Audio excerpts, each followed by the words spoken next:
The Walter Cronkite School of Journalism and Mass Communication at Arizona State University is honored to be a supporter of Indian Country Today. Working with award-winning professors, Cronkite students learn news reporting, social media, shooting and editing videos, and producing content for communications industries. Cronkite's 15 professional programs give students the opportunity to cover critical issues throughout the U.S. and beyond. Learn more at cronkite.asu.edu.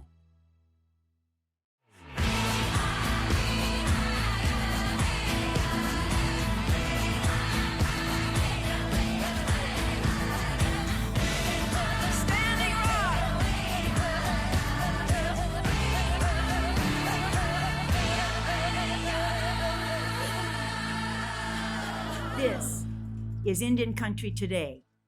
Esquili, yes, thank you for joining us. I'm Patty Thalahungva. The United States Department of Agriculture is announcing a repeal of the Trump-era decision made in 2020 regarding the Alaska roadless rule. That decision would have opened up nearly 10 million acres of old-growth temperate rainforests for extraction, specifically logging and mining. Marina Anderson, who is Haida and Tlingit, is an administrator for her tribe. She has worked on this issue since 2018.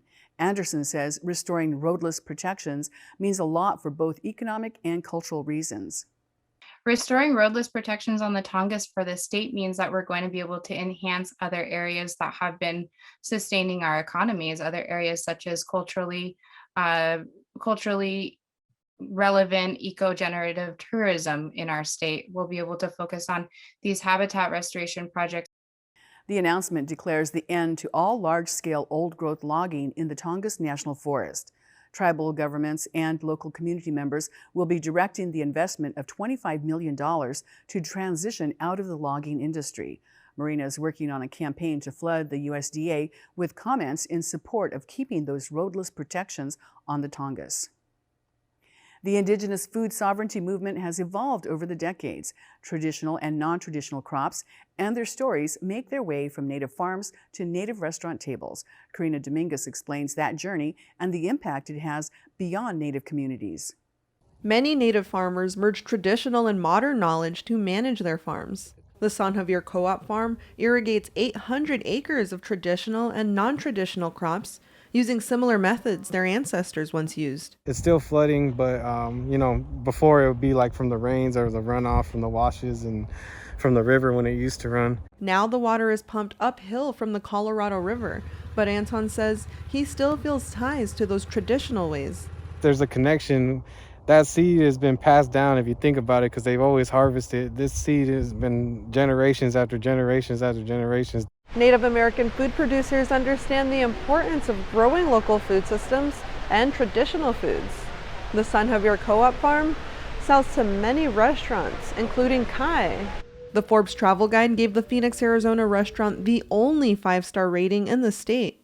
It's owned by the Gila River Indian community, where Jackson Riggs is from. He's a server at Kai and says the dining experience starts by telling the story of his ancestors. What the Maricopas believe is that they can kind of just see off the birds what they are eating that's edible, and they'll kind of go from there. Kai adjusted operations amid the pandemic, tweaking the offerings on the menu. The peaposh salad features edible parts of cactus plants, like cholla buds and saguaro seeds, sourced from the San Javier Co-op Farm. In Phoenix, Karina Dominguez, Indian Country Today. This weekend in Phoenix, 2 major sporting events included Native athletes and dancers with teams from the MLB and the NBA. The Native American Basketball Invitational, also known as NABI, played out in Phoenix. It's the 18th year for the tournament.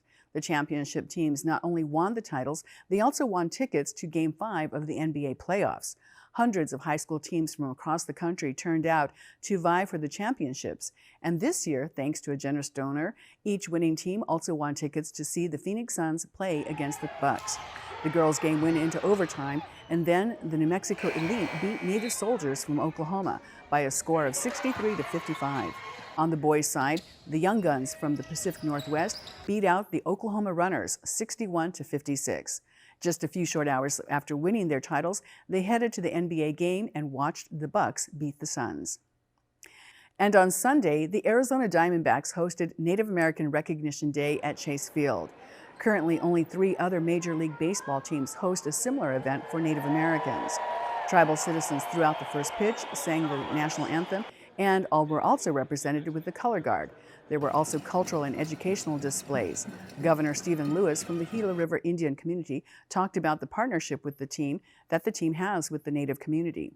This just shows the great partnership that the community has with the Diamondbacks organization, and to highlight the beautiful culture and traditions that we have throughout the tribes in Arizona. Outside, a rally to bring awareness to U.S. and Canadian Indian boarding schools took place. Attendees were asked to wear orange to show their support and solidarity with a movement that's gaining momentum. To date, 7 schools in Canada have been searched, some with ground-piercing radar technology. And in the U.S., the Interior Department is starting its investigation into government-run boarding schools. And those are the headlines from Indian Country Today. I'm Patty Thalahungva. Mark Trahant is in Las Vegas this week for the National Center's Res Economic Summit, which kicks off today. He'll talk with Chris James, who heads the National Center, when we come back.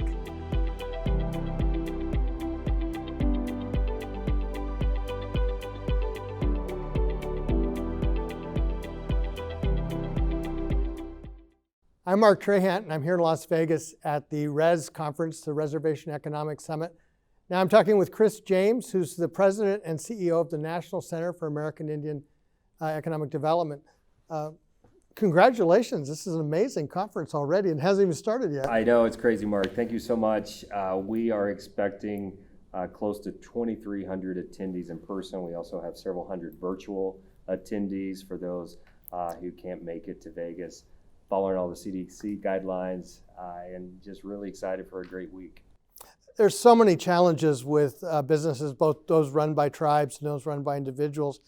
But one thing that seems to be showing up across the country is that there's an edge for those that have higher vaccination rates. And that's like, wow, Indian country is ahead of everybody on this. And that's one of the reasons why we decided to partner with NIGA, and even we partner with the American Indian Business Leaders as well, to say, let's try to have a safe event. Indian country vaccination rate is higher than anywhere in the nation, and we feel that our tribal leaders have really taken that extra effort to make sure our communities are safe. What's kind of the overall landscape for entrepreneurs right now? It's been a tough year and a half. I mean, we had a lot of our businesses, all businesses across the United States, really struggling. But a big impact in Indian country, in our reservation businesses, some that will never get back open. And unfortunately, a lot of our business didn't have access to some of the programs that other business may have access to. Maybe because they didn't have a relationship with the bank, or just maybe there just wasn't that opportunity for them to get support. So those businesses really struggled and had to reimagine how they did business. And the National Center was right there to help them. One of the things that's always been true at RES conferences is the amount of networking that goes on, and folks looking to use this as a way to leverage the next business deal. How does that happen post-pandemic? So that's a great question. And this year we've done something that's pretty unique. We've built a matchmaking system into the registration system. So when you're here at RES, you can do matchmaking almost all the time with a big company, a supplier, another small business that's like you, and even our virtual people can use that matchmaking system so that they can make connections. For us after RES, we continue to do monthly meetings, events throughout the country called Native Edge Institutes. We do training, we do one-on-one business coaching and support, and we also connect. It's a connector, connecting businesses together. One of the other things that's unique about RES is you have both tribal enterprises and individuals and small companies. How do they work together, or what's kind of the challenges there? It's awesome to have our tribal enterprises, including our Alaska Native corporations are here. A lot of those businesses are looking to connect with maybe a subcontractor. So there's that connection, and a lot of people can connect. It could be two tribally owned or Alaska Native owned companies looking at doing a bid together in federal contracting. So there's lots of opportunities. The Biden administration has made a big commitment to Indian country, and it's shown up in a lot of really financial areas as well as policy areas. How has that impact on your members? Well, I did a panel of tribally owned businesses probably about a week ago. And one of my questions on that panel to the CEOs of each one of those businesses is, what type of support have you gotten for your business during this pandemic?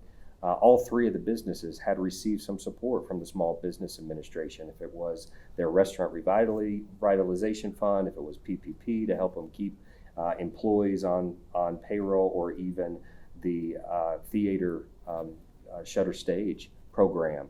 So that was such a benefit. We've heard so many businesses to say, without the support of some of the federal initiatives, we wouldn't be able to stay open. We just did a small business guarantee, loan guarantee, and things like that are just outside of the imagination even a year ago are now really important. It is, and having that availability to think about that outside of the box. Even the National Center, we're taking advantage of some of those opportunities, really changed the way you do business structure. And there was a lot of changes during the pandemic. We went from almost all of our training in person to doing almost all of our training in virtual. So making some of those shifts in businesses, and in Indian country, our Native American businesses, regardless of their size, if they're tribally owned, if they're individually owned, they all are resilient, and they all are really adaptable to change. How many of the things that you did in the last year and a half are going to be with us for going forward? So definitely we will continue probably always having a virtual option. If it's here at Res, if it's doing our Native Edge Institute's training, it really has opened up our networks. We still love to have in-person meetings. I think that there's a value to sitting here with you. But there's also a value to be able to reach into areas that we've never able to get to, or maybe folks that have access on their phones can still watch one of our trainings, or even get one-on-one support or counseling through Zoom. So I know that is something that will stick around. I think a second thing, people will, as their businesses get back up and going, or they continue to there's a lot of out of the box thinking that's occurred this past year, because it could be something simple as like how you redesigned your dining room, or how you outreach to customers. So more use of technology, more thinking how we do things a little differently. I think that's going to stick around. I know the Res also has a lot of programs for young people. Is the sense of becoming an entrepreneur now becoming part of the conversation in that generation and aspiration? We call it lighting fires. We had, last year we did in 2020 here at Res, right before the pandemic hit, we did a youth business plan where we had judges and competitions, almost like a Shark Tank. I think it was pretty amazing.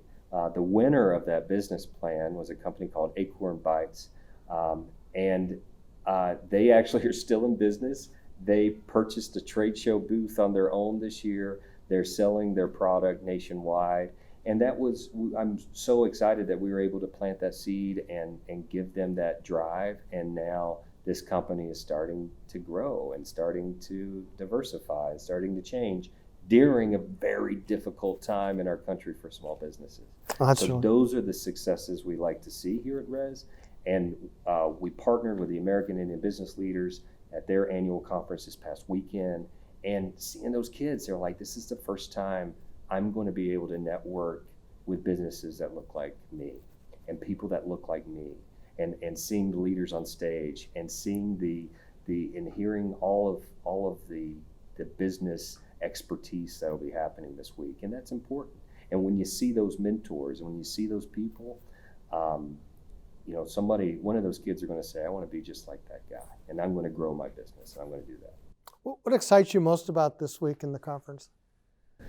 Man, I almost got emotional. I was right before I came in and started talking with you. I was doing my speech up on stage, and I realized this is the first time I'm on stage. Not that, it just, we've lost a lot of, COVID has hurt us about how we do things, how we do presentations, how we go do meetings. And it was a little emotional. So, I mean, seeing the businesses, seeing the people, seeing my friends I've known for decades, that's going to be some of the excitement. There's been people here and, they'll be like, Chris, this is the first time I've met you in person, because we've met on Zoom, but seeing the person, being close to them in a safe way is what I'm really most excited about with Res.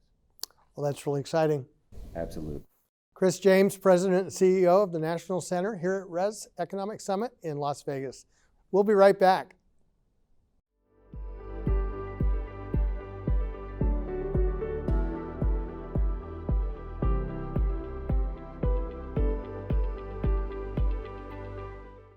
Conference Indians are back. As Mark showed us, the Res Economic Summit is getting started in Las Vegas today.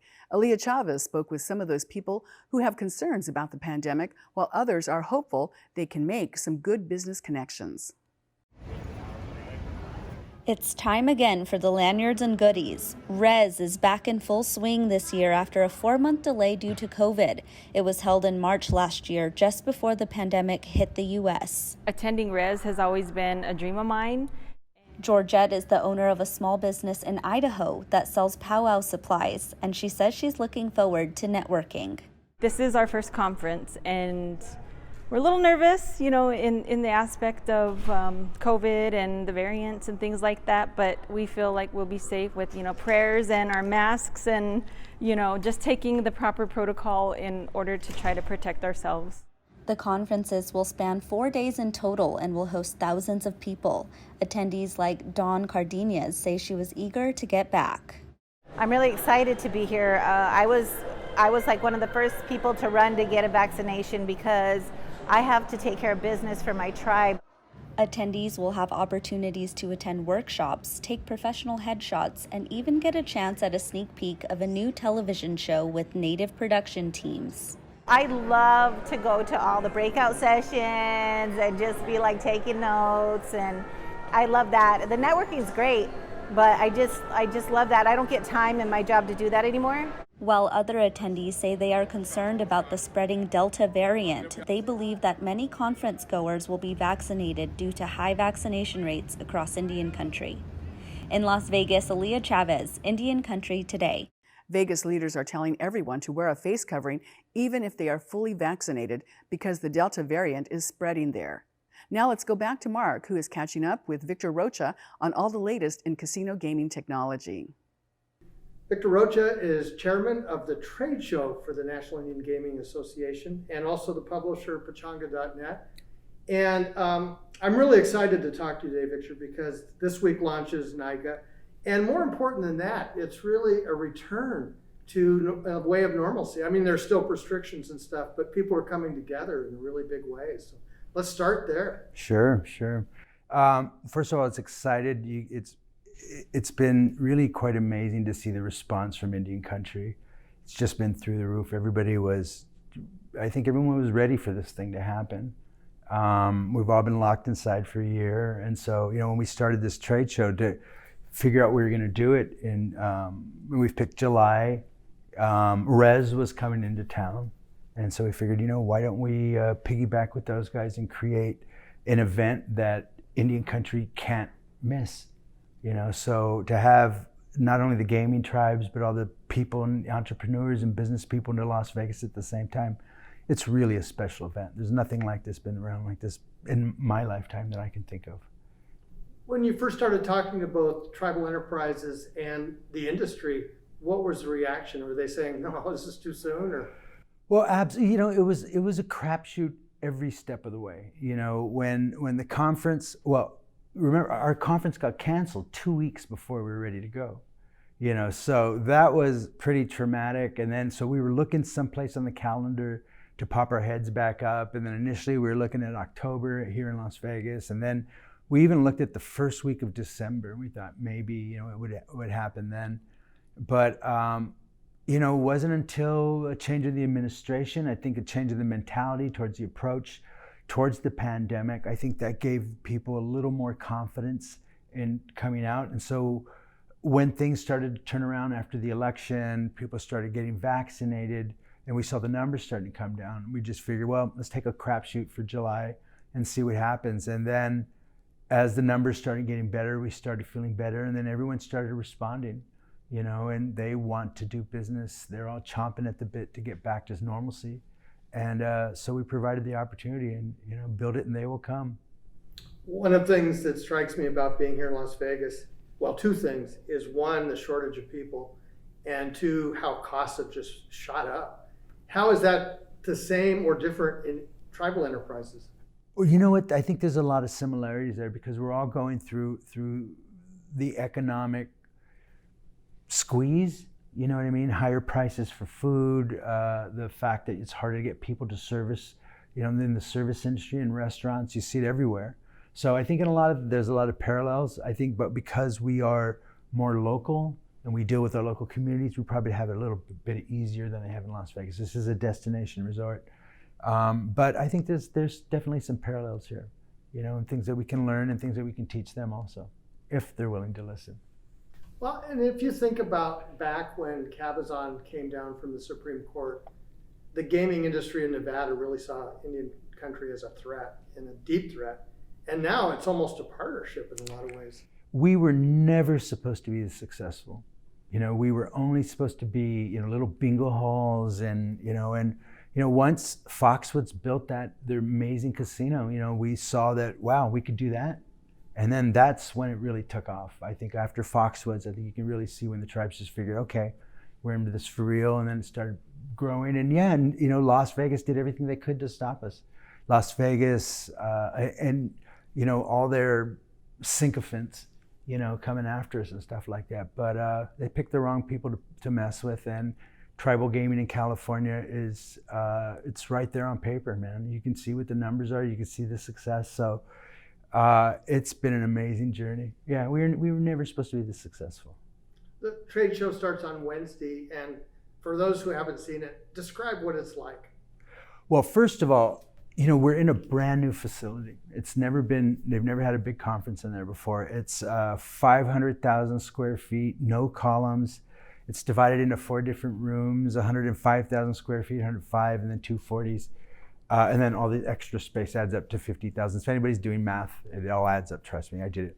And it's carpeted, it's new, massive, it's huge ceiling. So I think we can have the separation that we want, and people can go in and they're not going to feel claustrophobic. We're not going to be piling everyone in. So it's really I believe I was told it was the second largest freestanding conference space in the world. So we got really, really lucky to get that space. And it's very opulent, very beautiful, and brand new. I want to hear a little bit about the technology because people don't realize that gaming is very, very technological driven. Right. And you really get that sense at the trade show. And absolutely, people come here because they want to see what's new and what's next. And the fact that NIGA is the first gaming conference in the world to come out, gives us an advantage, and we're taking advantage. And I think that's one of the reasons why everyone has responded as they have, the fact that we are first. And being first, that means you can help showcase the technology. And it's really all about technology now. Mobile, gaming, on-premise mobile, sports betting is a really big deal right now. And then, one of the big topics for us will be post-pandemic recovery. That's very important. But technology is first. You go down to casinos, you walk through it, you see them everywhere. They're more interactive, more. I think a lot of the stuff, though, what people don't know is the stuff that's behind the scenes, and that's also very important for us in our business and expansion and stuff like that. So the fact that the tribes just, jump right in with both feet, there's no digital divide when it comes to technology in Indian country. The tribes know exactly what to do with the technology and how to harness it and how to make a living from it too. So it's pretty exciting. Well, and this may be an outside view, but in some ways tribes have an advantage because I always see the newest stuff in tribal enterprises before. That has always been one of the big selling features of Indian country, is that the fact that the red tape is it's easier to cut through. You know what I mean? So you see a lot of companies from Europe and stuff, they're looking for tribes to demo their products because they have to deal with the tribal regulators and stuff like that. And it's always given us an advantage. It's always given us an advantage. So yeah, it's pretty amazing. It's fun. One of the things about being in Las Vegas this week that's new is that tribes have now are operating casinos here. Absolutely. That is the big difference from when the pandemic started. Since then, you have the Mohegans are managing the new Virgin Casino, which used to be the Hard Rock. And now you have San Manuel just bought the Palms right off the strip on the other side of the freeway for $600 million too. So it's been a real game changer. And then I'd like to add that San Manuel's also donated a bunch of money to UNLV and their gaming program and stuff like that. And they're reaching out to younger Native Americans and stuff. As a matter of fact, the School of Hospitality at UNLV will be at the conference to talk about the opportunities for young Native Americans and stuff like that too. So very exciting. Thank you, Victor Rocha, for this preview of the NIGA Trade Show. Thank you very much, Mark. It's great to be here. And that does it for this edition of Indian Country Today. Thanks for watching. Take care of yourselves. Your life is precious. I'm Patty Tawahungva. Join us again tomorrow. Sometimes you got to take a stand just because you know you can. Oh, you got to run, you got to run.